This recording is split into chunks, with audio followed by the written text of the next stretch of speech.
안녕하세요. AI를 위한 수학 기초 코스의 11번째 강의, 확률 분포 완벽 가이드를 시작하겠습니다.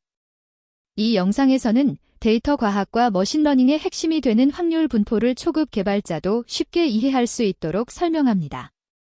영상 마지막에는 8개의 퀴즈가 준비되어 있으니 끝까지 시청해주세요. 오늘 학습할 내용입니다. 먼저 이산 확률 분포와 연속 확률 분포의 개념을 배우고 가장 중요한 정규 분포를 살펴봅니다. 그 다음 기대값과 분산, 표준화와 Z스코어를 학습하고 마지막으로 파이썬 사이파이 라이브러리로 실제 분포를 다루는 방법을 익힙니다. 확률 분포란 무엇일까요? 확률 분포는 확률 변수가 특정 값을 가질 가능성을 나타내는 함수입니다. 쉽게 말해 어떤 사건이 일어날 확률을 수학적으로 표현한 것이죠. 데이터 과학에서 확률 분포는 불확실성을 정량화하고 예측 모델을 만드는 기초가 됩니다. 머신러닝의 많은 알고리즘도 확률 분포에 기반합니다. 이산 확률 분포는 확률 변수가 쓸 수 있는 값을 가질 때 사용합니다. 예를 들어 동전을 던져서 앞면이 나올 횟수, 주사위를 굴려서 나오는 눈의 수, 또는 버튼을 클릭했는지 여부 같은 것들이죠. 이런 결과들은 하나, 둘, 셋처럼 명확하게 셀 수 있습니다. 이산 분포에서는 PMF, 즉 확률 질량 함수를 사용해 각 값의 확률을 계산합니다. 베르누이 분포는 가장 단순한 이산 분포입니다. 성공 아니면 실패, 딱 두 가지 결과만 있는 단일 시행을 모델링합니다. 예를 들어 사용자가 버튼을 클릭했는지, 시험에 합격했는지 같은 yes 또는 no의 상황이죠. 베르누이 분포의 파라미터는 성공 확률 P 하나뿐입니다. P가 0.3이면 성공 확률이 30%라는 의미입니다. 파이썬 코드로 베르누이 분포를 살펴보겠습니다. 사이파이의 스태츠 모듈에서 버눌리를 임포트하고 성공 확률 0.3으로 분포 객체를 생성합니다. 아어비즈 메서드를 호출하면 한 번의 시행 결과를 얻습니다. 0이면 실패, 1이면 성공입니다. PMF 메서드로 특정 값의 확률을 구할 수 있는데 PMF 1은 성공 확률 0.3을 반환합니다. 이항 분포는 베르누이 시행을 n번 반복했을 때 성공 횟수의 분포입니다. 예를 들어 A, B 테스트에서 1000명의 사용자가 방문했을 때 클릭한 사람 수가 몇 명일지 예측할 수 있습니다. 이항 분포의 파라미터는 두 개입니다. n은 시행 횟수, P는 각 시행의 성공 확률입니다. 참고로 n이 1인 이항 분포가 바로 베르누이 분포입니다. 이항 분포 코드입니다. 비남 함수의 n기십, P0.3을 전달해 분포를 생성합니다. PMF 6을 호출하면 정확히 6번 성공할 확률을 구합니다. 주의할 점은 PMF는 특정 값의 확률이고 CDF는 누적 확률이라는 것입니다. 아어비즈의 사이즈 도를 주면 5번의 독립적인 실험을 수행하고 각 실험에서의 성공 횟수를 배열로 반환합니다. 연속 확률 분포는 확률 변수가 연속적인 값을 가질 때 사용합니다. 사람의 키, 몸무게 또는 웹사이트 체류 시간처럼 무한히 많은 값이 가능한 경우죠. 키가 정확히 175.000cm일 확률은 사실상 0입니다. 대신 170cm에서 180cm 사이에 있을 확률처럼 구간의 확률을 계산합니다. 이 구간 확률은 적분으로 구합니다. 연속 분포에서는 PMF 대신 PDF, 확률 밀도 함수를 사용합니다. PDF의 Y축 값은 확률이 아니라 확률 밀도입니다. 특정 값의 확률 자체는 0이기 때문이죠. 구간의 확률을 구하려면 PDF 곡선 아래 면적, 즉 적분값을 계산합니다. PDF 전체를 적분하면 항상 1이 됩니다. 모든 가능한 결과의 확률 합이 1이기 때문입니다. 정규 분포는 통계학에서 가장 중요한 연속 분포입니다. 종 모양의 대칭 곡선을 가지며 평균을 중심으로 좌우 대칭입니다. 정규 분포는 두 개의 파라미터로 완전히 정의됩니다. 평균 뮤는 분포의 중심 위치를, 표준 편차 시그마는 분포의 퍼짐 정도를 결정합니다. 자연현상의 많은 데이터가 정규 분포를 따릅니다. 정규 분포 코드입니다. 스태츠, 노엄의 LOCU로 평균, 스케일로 표준 편차를 지정합니다. 여기서는 평균 100, 표준 편차 15인 정규 분포를 만들었습니다. PDF 메서드로 특정 지점의 확률 밀도를 구합니다. CDF는 누적 분포 함수로 X가 115 이하일 확률을 반환합니다. 정규 분포에서 평균에서 1 표준 편차 이내에 약 68%의 데이터가 있습니다. 기대값은 확률 분포의 평균값입니다. 동전을 무한히 많이 던지면 앞면이 나올 비율은 0.5에 수렴하겠죠. 이것이 기대값의 개념입니다.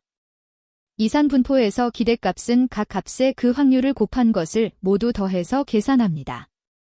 기대값을 통해 장기적인 평균 결과를 예측할 수 있습니다. 예를 들어 클릭률이 30%이고 1000명이 방문하면 기대 클릭 수는 300명입니다. 분산은 데이터가 평균에서 얼마나 퍼져 있는지를 측정합니다. 분산이 크면 데이터가 넓게 퍼져 있고 작으면 평균 주변에 모여 있습니다. 분산은 각 값과 평균의 차이를 제곱한 것의 기대값입니다. 표준 편차는 분산의 제곱근으로 원래 데이터와 같은 단위를 가집니다. 키의 분산은 제곱 센티미터 단위지만 표준 편차는 센티미터 단위입니다. 사이파이로 기대값과 분산을 계산하는 코드입니다. 분포 객체의 민 메서드로 기대값을, VAR 메서드로 분산을 구합니다. N20, P 0.3인 이항 분포의 기대값은 N 곱하기 P, 즉 6입니다. 분산은 N 곱하기 P 곱하기 1P, 로 4.2입니다. 표준 편차는 분산의 제곱근인 약 2.05입니다. 이 값들은 공식으로도 직접 계산할 수 있습니다. 표준화는 데이터를 평균 0, 표준 편차 1인 표준 정규 분포로 변환하는 과정입니다. 왜 표준화가 필요할까요? 서로 다른 척도의 데이터를 비교하기 위해서입니다. 예를 들어 수학 점수와 영어 점수를 직접 비교하기는 어렵지만 표준화하면 평균에서 몇 표준 편차 떨어져 있는지로 비교할 수 있습니다. 표준화 공식은 X에서 평균을 빼고 표준 편차로 나누는 것입니다. Z스코어는 표준화된 값으로 해당 값이 평균에서 몇 표준 편차 떨어져 있는지를 나타냅니다. Z가 0이면 정확히 평균입니다. Z가 양수면 평균보다 크고 음수면 평균보다 작습니다. 예를 들어 Z가 2라면 평균에서 이 표준 편차 위에 있다는 뜻입니다. 표준 정규 분포에서 Z가 -2에서 +2 사이에 약 95%의 데이터가 있습니다. Z스코어 계산 코드입니다. 직접 계산하려면 데이터에서 평균을 빼고 표준 편차로 나눕니다. 원본 데이터 85, 90, 95, 100, 105의 평균은 95이고 표준 편차는 약 7.07입니다. 85는 평균보다 작으므로 음수 Z 값을, 105는 평균보다 크므로 양수 Z 값을 갖습니다. 사이파이의 스태츠, 스코어 함수를 사용하면 한 줄로 표준화할 수 있습니다. 사이파이의 스태츠 모듈은 수십 가지 확률 분포를 제공합니다. 분포 객체를 생성하면 다양한 메서드를 사용할 수 있습니다. PMF와 PDF는 확률 또는 밀도를, CDF는 누적 확률을 계산합니다. PPF는 CDF의 역함수로 확률 값을 주면 해당 분위수를 반환합니다. 아어비즈는 분포에서 랜덤 샘플을 생성합니다. 사이파이 분포 활용 코드입니다. 표준 정규 분포, 평균 0, 표준 편차 1로 객체를 생성합니다. PDF 0은 평균 위치의 밀도 값입니다. CDF 1.96은 1.96 이하의 누적 확률로 약 97.5%입니다. PPF 0.97는 누적 확률 97.5%에 해당하는 값인 1.96을 반환합니다. 아어비즈로 샘플을 생성하면 매번 다른 랜덤 값을 얻습니다. 1번 퀴즈입니다. 베르누이 분포와 이항 분포의 관계에 대한 설명으로 가장 정확한 것은 무엇일까요? 첫째, 베르누이 분포는 이항 분포의 특수한 경우로 N1일 때의 이항 분포이다. 둘째, 이항 분포는 베르누이 분포를 연속적으로 확장한 것이다. 셋째, 베르누이는 성공 횟수를, 이항은 성공 확률을 모델링한다. 넷째, 두 분포는 독립적인 개념이다. 잠시 생각해 보세요. 정답은 한 번입니다. 베르누이 분포는 이항 분포의 특수한 경우입니다. 이항 분포에서 시행 횟수 n이 이를 때가 바로 베르누이 분포입니다. 베르누이는 한 번의 시행에서 성공 실패를 모델링하고 이항은 이러한 시행을 n번 반복했을 때 성공 횟수의 분포를 나타냅니다. 2번 퀴즈입니다. 사이파이에서 이항 분포 객체의 PMF 6 메서드가 반환하는 값의 의미는 무엇일까요? 첫째, 6번 이상 성공할 누적 확률. 둘째, 6번 이하로 성공할 누적 확률. 셋째, 정확히 6번 성공할 확률. 넷째, 6번째 시행에서 성공할 확률. 잠시 생각해보세요. 정답은 3번입니다. PMF는 Probability Mass Function, 확률 질량 함수의 약자입니다. 이산 분포에서 특정 값이 정확히 나올 확률을 계산합니다. PMF 6은 정확히 6번 성공할 확률을 반환합니다. 누적 확률을 계산하려면 CDF를 사용해야 합니다. 3번 퀴즈입니다. 이산 확률 분포와 연속 확률 분포의 차이점에 대한 설명으로 옳은 것은 무엇일까요? 첫째, 이산 분포는 PDF를, 연속 분포는 PMF를 사용한다. 둘째, 연속 분포에서 특정 값이 나올 확률은 사실상 0이며 구간 확률을 계산한다. 셋째, 이산 분포는 음수 값을 가질 수 없다. 넷째, 연속 분포는 항상 대칭 형태를 가진다.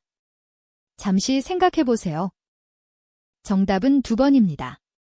연속 확률 분포에서는 변수가 무한히 많은 값을 가질 수 있어서 특정 값 하나가 나올 확률은 0에 가깝습니다.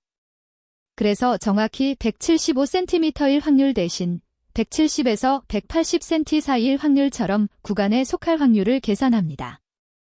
4번 퀴즈입니다. A-B 테스트에서 이항 분포가 유효하기 위한 가정으로 올바르지 않은 것은 무엇일까요? 첫째, 각 사용자의 클릭 여부는 독립적이어야 한다. 둘째, 모든 사용자의 클릭 확률 P는 동일해야 한다. 셋째, 시행 횟수에는 미리 고정되어야 한다. 넷째, 성공 확률 P는 0.5보다 작아야 한다. 잠시 생각해보세요. 정답은 4번입니다. 이항 분포의 가정은 독립성, 동일한 성공 확률, 고정된 시행 횟수입니다. 성공 확률 P는 0과 1 사이의 어떤 값이든 가능하며 0.5보다 작아야 한다는 제약은 없습니다. 클릭률이 70%여도 이항 분포를 적용할 수 있습니다. 5번 퀴즈입니다. 비남, 젠 20, P 0.3에서 아워비즈, 사이즈 5의 가능한 출력은 무엇일까요? 첫째, 0.3이 5개인 배열. 둘째, 6, 8, 4, 7, 5. 셋째, 0, 1, 1, 0, 1. 넷째, 21, 18, 25, 19, 22. 잠시 생각해보세요. 정답은 2번입니다. N 기십인 이항 분포에서 아워비즈는 각 실험의 성공 횟수를 반환합니다. 각 값은 0에서 20 사이의 정수입니다. 6, 8, 4, 7, 5는 이 범위 내의 합리적인 결과입니다. 0, 1만 나오는 것은 베르누이 분포, 21 이상은 N기십을 초과하므로 불가능합니다. 6번 퀴즈입니다. 클릭률 30%, 1000명 방문 시 이항 분포로 예측할 수 없는 것은 무엇일까요? 첫째, 클릭하는 사람 수의 기대값. 둘째, 정확히 300명이 클릭할 확률. 셋째, 350명 이상 클릭할 확률. 넷째, 다음 방문자가 클릭할 때까지 걸리는 평균 시간. 잠시 생각해보세요. 정답은 4번입니다. 이항 분포는 고정된 시행 횟수에서 성공 횟수의 분포를 다룹니다. 기대값, 특정 횟수의 확률, 누적 확률은 계산 가능하지만 클릭할 때까지 걸리는 시간은 연속 변수를 다루므로 이항 분포로는 모델링할 수 없습니다. 7번 퀴즈입니다. 시행 횟수 n이 크고 성공 확률 p가 작을 때 이항 분포를 근사할 수 있는 분포는 무엇일까요? 첫째, 정규 분포. 둘째, 베르누이 분포. 셋째, 포화송 분포. 넷째, 균등 분포. 잠시 생각해보세요. 정답은 3번입니다. n이 크고 p가 작으며 np가 적당한 크기일 때 이항 분포는 포화송 분포로 근사할 수 있습니다. 이를 포화송 근사라고 합니다. 정규 분포 근사는 np와 n, 1p 모두 충분히 클 때 사용합니다. 8번 퀴즈입니다. 사용자 체류 시간 30초, 45.7초 등을 모델링하기에 적합한 분포는 무엇일까요? 첫째, 이산 확률 분포. 둘째, 연속 확률 분포. 셋째, 베르누이 분포. 넷째, 이항 분포. 잠시 생각해보세요. 정답은 2번입니다. 체류 시간은 키나 몸무게처럼 연속적인 값을 가지는 변수입니다. 정확히 45.7초일 확률은 사실상 0이고 대신 40초에서 50초 사이일 확률처럼 구간에 속할 확률을 계산해야 합니다. 오늘 확률 분포의 기초를 모두 학습했습니다. 이산 분포와 연속 분포의 차이, 베르누이와 이항 분포, 정규 분포의 특징, 기대값과 분산, 표준화와 Z스코어, 그리고 사이파이 활용법까지 배웠습니다. 이 지식을 활용해서 데이터 분석과 머신러닝에 적용해보세요. 시청해주셔서 감사합니다.